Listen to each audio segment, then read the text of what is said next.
അസ്സലാമു അലൈക്കും. സർഗവസന്തങ്ങളുടെ അലയലുകൾ തീർത്തുകൊണ്ട് അരങ്ങേറുന്ന ഈ സുന്ദര വേദിയിൽ ഞാൻ നിങ്ങളോടൊരു കൊച്ചു കഥ പറയാം. എല്ലാവരും ശ്രദ്ധിച്ച് കേൾക്കണേ. എൻ്റെ കഥയുടെ പേരാണ് പ്രജാക്ഷേമ തൽപരരായ ഒരു രാജാവ്. ധാരാളം ഇബാദത്തുകൾ ചെയ്തിരുന്ന, ഖുർആൻ മനഃപ്പാഠമാക്കിയ മഹ്മൂദ് ഗഫന്തി ആയിരുന്നു ആ രാജാവ്. തൻ്റെ രാജ്യത്തെ 7 പ്രവിശ്യകളാക്കി പല നാട്ടുരാജാക്കന്മാർക്കുമായി വിഭജിച്ചു നൽകി. അതിൽ ഒരു രാജാവിന് സുന്ദരിയായ ഒരു മകൾ ഉണ്ടായിരുന്നു.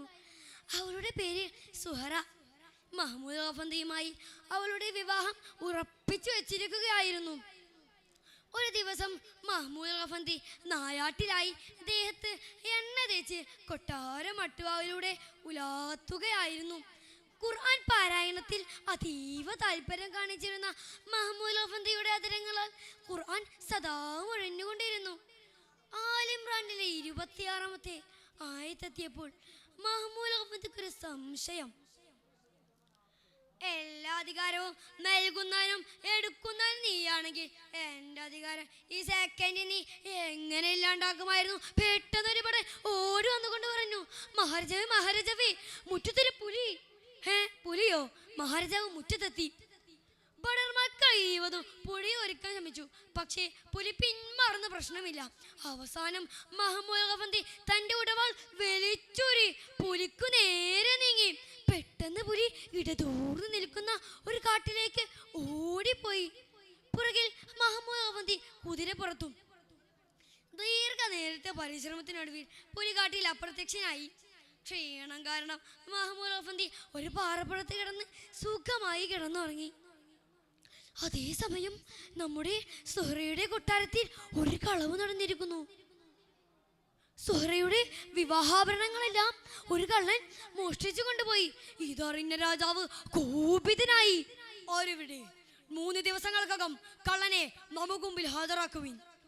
ഭടന്മാർ നാടാകെ തിരഞ്ഞു, പക്ഷേ കള്ളനെ കിട്ടിയില്ല. അവസാനം തല പോകുമെന്ന് വരുന്ന് അവർ കാട്ടിലേക്ക് കാട് കയറുന്ന വഴി അവർ വഴിയിലൊരു സാധനം കിടക്കുന്നുണ്ട്. അതാ ദേഹത്തൊരാൾ എണ്ണ തേച്ച് പാറപ്പുറത്ത് കിടന്നുറങ്ങുന്നു. കള്ളനാണെന്ന് കരുതി മഹ്മൂദ് ഗഫന്തിയെ പിടിച്ചു കെട്ടി കൊട്ടാരത്തിലെത്തിച്ചു. ആരും അറിയാതെ വിചാരണ ചെയ്തു. 2 കൈകളും വെട്ടിമാറ്റി. വേദന കൊണ്ട് മതമൂറും സ്വരത്തിൽ തടവറയിലിരുന്ന് ഖുർആൻ പാരായണം ചെയ്യുകയാണ് മഹ്മൂദ് ഗഫന്തി. അതിലാകർഷയായ സുഹറ അദ്ദേഹത്തെ തൻ്റെ ഉസ്താദായി കിട്ടാൻ ആഗ്രഹിച്ചു. തൻ്റെ ഭാവി വരാണെന്നറിയാതെ സുഹറ ഖുർആൻ ക്ലാസ് ആരംഭിച്ചു.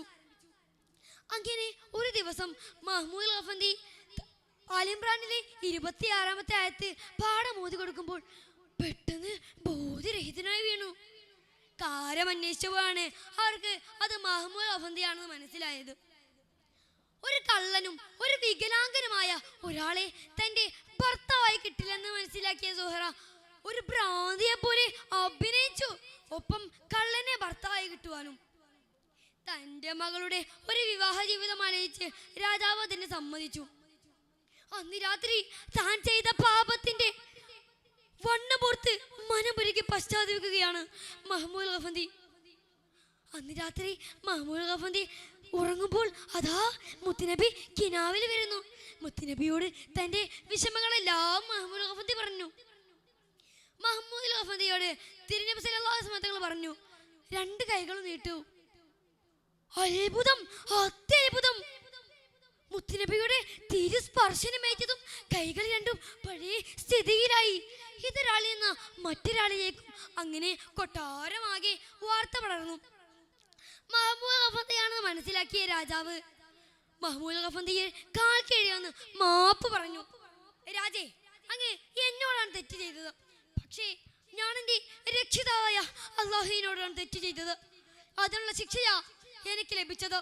പ്രിയരെ, അള്ളാഹു ഉദ്ദേശിച്ചാൽ ഏത് കാര്യവും മാറി മറിയുമെന്ന് നിങ്ങൾക്ക് മനസ്സിലായില്ലേ? ശുഭം. ഇവിടെ നിർത്തുന്നു. അസ്സലാമു അലൈക്കും വറഹ്മത്തുള്ളാഹി വബറകാതുഹു.